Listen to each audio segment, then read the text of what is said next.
প্রকৃতি ও পরিবেশের সুরক্ষার স্বপ্নে বিভোর টার্নিং পয়েন্ট রূপনারায়ণপুর চিত্তরঞ্জন শাখার নাটক স্বপ্ন সন্ধানে।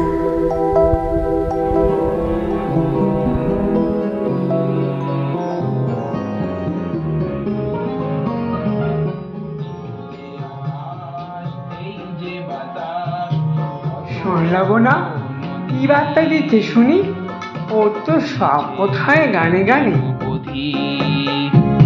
এই যে আকাশ, এই যে বাতাস, কত শত নদী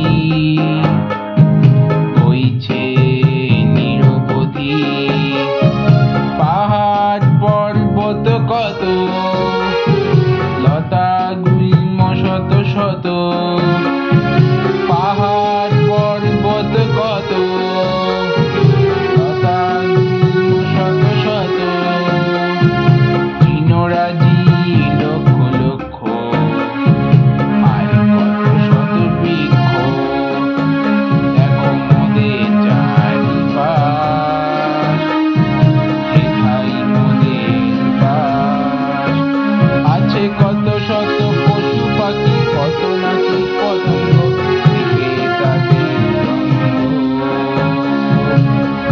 ভরে যায়, ভরে যায়, চক্ষু যায়, পরাণটা হয় শান্ত, পরাণটা হয় শান্ত, বৈচিত্র্য অনন্ত, বৈচিত্র্য অনন্ত, বৈচিত্র্য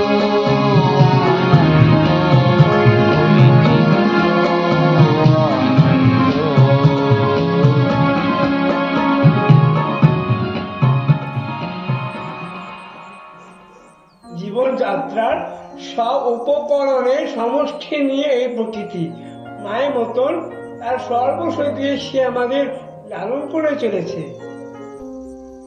কি হলো দিদি, কি হলো? দেখো দেখো, কি রে, কি হলো? ওকে এভাবে মারছিস কেন? দেখো না, এরা জঙ্গলের মধ্যে একটা বিশাল বড় গাছ কাটছিল। আওয়াজ পেয়ে আমরা যেতে বাকিরা ছুটতে পালিয়ে গেল, দেখে আমরা ধরেছি। উফ, কথা বলতে দেখ না, কেন ঝড়? দিদিকে বলতে দে। ও বলবে কি, তুই গিয়েছিল ওখানে? তুই থামলি? হ্যাঁ দিদি বলো। কাকি ঠিকই বলেছে, আমি সবটা সময় ওদের সঙ্গে ছিলাম না। ঘুরতে ঘুরতে কাপালির জঙ্গলের কাছে চলে গিয়েছিলাম। খটখট শব্দ শুনে ওরা জঙ্গলের ভিতর গেল। আমার পা ব্যথা করছিল, আমি বাইরে ছিলাম। ওরাই একে ধরে আনলো। পথে স্বর্ণাবর সঙ্গে দেখা। গাছ কাটছিল?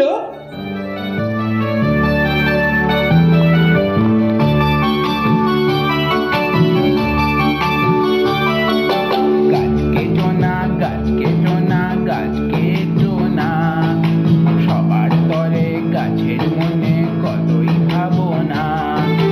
গাছ কেটো না, গাছ কেটো না, গাছ কেটো না, সবার তরে গাছের মনে কতই ভাবনা। গাছ আমাদের কত কি দেয় শোনো শোনো সবে, গাছ কাটলে আমাদের কত ক্ষতি হবে। গাছ খাদ্য দেয়, বস্ত্র দেয়, সে তো সবাই জানি, তার সঙ্গে আর কি দেয় এবার মোরা শুনি। শ্বাসের তরে শুদ্ধ বাতাস গাছ আমাদের দেয়,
গাছ, গাছ কেটো না। কেটো না গাছ, কেটো না গাছ, কেটো না গাছ, গাছ কেটো না। শুনলি তো গানে গানে কি বলো? গাছ কাটা বিরাট এক অন্যায়। এই মারধর করিস না, ওকে বরং বন দপ্তরের অফিসে নিয়ে যা। তার শাস্তি দেবার দপ্তরের অফিসার রায় দেবে। গাছ কাটবো না বাবু, ছায়রা দেন আমার বাবু, ছায়রা দেন। নামটি তোর? অশ্বিনী বাবু। বাবা, নামের তো বাহার আছে, এখন ছাড়ে দেন বললে কি হবে? গাছ কাটার সময় মনে ছিল না? গাছ কাটলে শাস্তি হয় তা তো জানতাম না বাবু। এখন তো জানলি, তোকে ছেড়ে দিলে আমাদের দোষ হবে। তা গাছ কাটছিলি কেন? টাকার লাগবে বাবু, টাকার লাগবে। গরিব মানুষ, একটাই ছেলে, বেজায় ওষুধ, খাইতেই দিতে পারি না। তা ডাক্তার, ওষুধ, কর্মটার সাহেব বললে। কি বললো? কর্মটার সাহেব, কর্মটার সাহেব। হো হো হো, ও প্রমোটার। কি বললো? বললে মনের ওই জায়গাটা সুন্দর করে সাজাইবে, তারপর কি সব করবে, দূর দূর থেকে লোক আসবে ঘুরতে। তা আগে তো জঙ্গল সাফা করতে হবে, বললে অনেক অনেক টাকা দিবে। তবে কামটা চুপে চাপে করতে হবে। তাতে একটা কুকুরও বুঝাইলাম। সর্বনাশ! একার আমি রক্ষা নাই, সুগ্রীব দোষক। শুধু গাছ কাটাই নয়, আবার কুকুর বোঝানো। টাকা পাবি, ওষুধ খাবারের জোগাড় হবে, সেই তো 5 দিন পরে শেষ। তারপর শুনলি তো, ওষুধ খাবার তো দূরের কথা, আবার জলটুকু মিলবে না।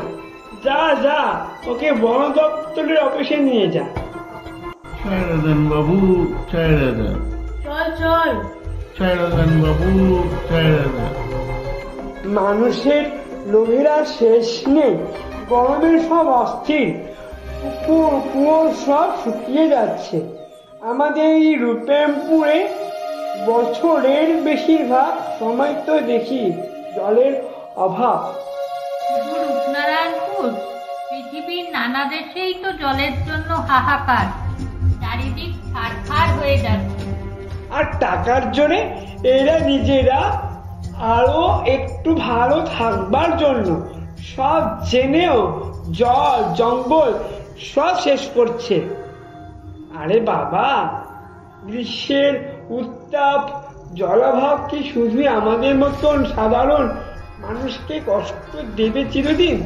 প্রকৃতির অভিশাপ থেকে যে শেষ পর্যন্ত কেউই রেহাই পাবে না, সেটা এরা কবে বুঝবি বলুন তো? ভাই, ওদের তো পাঠালে, কি বলতে কি বলবে। তুমি ওই অফিসে কারোর সঙ্গে একটু কথা বলো। হ্যাঁ ঠিক। নমস্কার, আমি রূপেমপুর টার্নিং পয়েন্ট থেকে বলছি। ও, পৌঁছে গিয়েছে? আচ্ছা, ওখান থেকে এখনই রওনা হলো? হ্যাঁ বলুন। আচ্ছা, ওদের কাছে টার্নিং পয়েন্টের কথা শুনলেন? এই সংস্থান আমাকে শোনেননি? ঠিক আছে, বলছি। আমাদের এই সংস্থা আজ 11 বছর ধরে এখানকার মানুষের সমস্যা সম্পূর্ণ ছেলে মেয়েদের প্রাকৃতিক, সামাজিক ও দৈনন্দিন জীবনযাত্রার সম্বন্ধে ওয়াকিবহাল করছে, আর এদের সামাজিক পুনর্বাসন ও অর্থনৈতিক স্বনির্ভরতার পথ দেখাচ্ছে। সঙ্গে সঙ্গে এই অঞ্চলে প্রাকৃতিক ও সামাজিক পরিবেশকে সুন্দরতর করার কাজ করছে। কি মজা, কি মজা। চল চল শিগগির, সবাইকে সব বলতে হবে তো। কি ব্যাপার, এত হইচই কিসের? মনে হচ্ছে রাখিদের গলা। জানো, ওই অফিস থেকে বলছিল গাছ কাটার এই চক্রকে ধরে দেবার জন্য আমাদের কজনকে পুরস্কার দেবে। আমরা বললাম না, গাছ কাটার যে খারাপ কাজ এ কথা আমরা টার্নিং পয়েন্টে শিখেছি, আমাদের অন্য বন্ধুরা থাকলে তারাও এই চক্রকে ধরার কাজে হাত লাগাতো। তাই পুরস্কার দিতে হলে আমাদের টার্নিং পয়েন্টে সবাইকে দিতে হবে। শুনে অফিসার এসে বলেন, বাহ, তোমরা তো খুব ভালো মনের ছেলে মেয়ে। আমরা বললাম, সব বিষয়ে একসাথে থাকাও আমাদের টার্নিং পয়েন্টেই শেখানো। Three cheers for turning point. Hip hip hooray! Hip hip hooray! Hip hip hooray! গাছ কাটা বন্ধ করলেই শুধু হবে না, যেগুলো কাটা হয়েছে তার জায়গায় নতুন গাছ লাগানো খুব দরকার, তাই না? চলো আমরা একটা কাজ করি। আম, কাঁঠাল, বট, শিশু, শাল এইরকম সব বড় বড় গাছের বীজ জোগাড় করে ভালো করে ধুয়ে শুকিয়ে তারপর সার মাটি আর কাদা মাটির ছোট ছোট বল বানিয়ে তার ভিতর ওই বীজগুলো রেখে দিই। Big bomb. হ্যাঁ, বীজ বোমা তৈরি হয়ে গেল। তারপর নিজের নিজের এলাকায় ফাঁকা জায়গায় আর যে যখন দূরে যাব সেখানেও ফাঁকা জায়গা দেখে বোমাগুলো ছুঁড়ে ছুঁড়ে মারবো। কত গাছ হবে বলো তো? বীজ লাগালেই হবে? চারা বেরোলে তার যত্নের কি হবে? গাছের গাছগুলোর যত্ন আমরা করব, বাকিটা প্রকৃতি মায়ের হাতে ছেড়ে দেব। দেখো না, মাঠে ঘাটে যেখানে সেখানে কত গাছ আপনার দেখি হয়, তেমনি হবে। চল চল, আমরা এখনই কিছু গাছ লাগাই।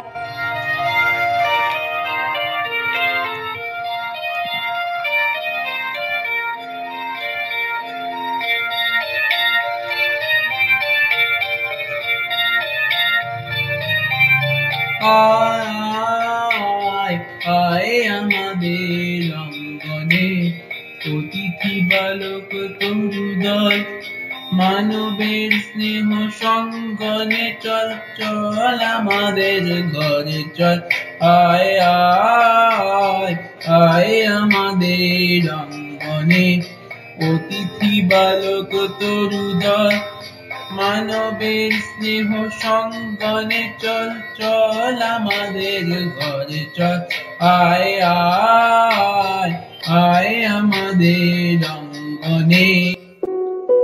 কি বিচিত্র না! অশ্বিনীর কর্মটা সাহেবের মতন মানুষরা নিজেদের ছোট ছোট স্বার্থপূর্ণ করার জন্য গাছ কেটে প্রকৃতির কোল শূন্য করছে, আর আমরা এই বিশেষ ক্ষমতা সম্পন্ন ভাই বোনেরা আরো অনেক মানুষের সাথে মিলে প্রকৃতির রিক্ততাকে পূর্ণ করবার চেষ্টা করছে। সত্যি, প্রকৃতি তো বিচিত্র, মানুষও কত রকমের হয়। দেখো দেখি মানুষের রূপ কত শত, কেহ নিজের স্বার্থে গাছ কাটে অবিরত, কেহ করে বৃক্ষরোপণ সমাকার করে। কতই বৈচিত্র্য আছে পৃথিবীতে ভরে, খালি চোখে দেখি মোরা পার্থিব প্রকৃতি, মানব প্রকৃতি দেখি দিয়া অনুভূতি। খালি চোখে দেখি মোরা পার্থিব প্রকৃতি, মানব প্রকৃতি দেখি দিয়া অনুভূতি।